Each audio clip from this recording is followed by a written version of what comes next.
Bonjour à tous, je me présente. Je suis Yann Prévost, analyste pour le blog tradingmeeting.com. Dans cette première vidéo, je vais vous montrer comment lire le calendrier économique.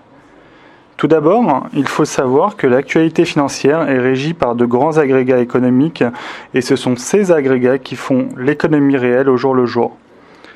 Le calendrier économique est donc un outil essentiel. Il recense l'ensemble des publications financières publiées quotidiennement.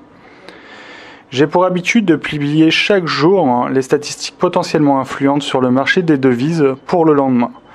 Voilà comment est présenté le calendrier et comment le lire. Ici, nous avons la date de publication, avec l'heure de l'annonce en horaire GMT+1. Ensuite, nous avons représenté par un drapeau le pays de la devise concernée, ainsi que son code valeur. Nous avons ici, si je puis dire, l'élément le plus important entre guillemets, qui est représenté par des taureaux et qui va nous indiquer l'impact de l'annonce sur la volatilité de la devise concernée, qui sera plus ou moins importante.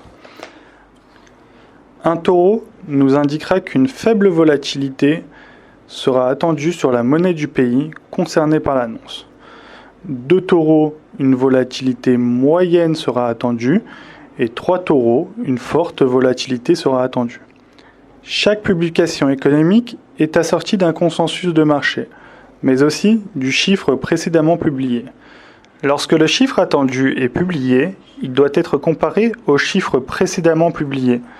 Le résultat est important, mais c'est surtout l'effet de surprise associé à cette annonce qui est le plus important, car plus le résultat est surprenant, plus la réaction du marché sera importante.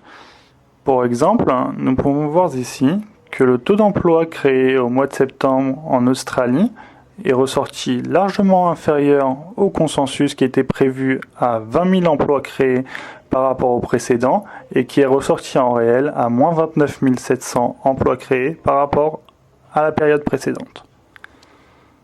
Vous comprenez donc qu'il ne doit pas se passer une seule journée où le calendrier économique ne doit pas être scruté attentivement.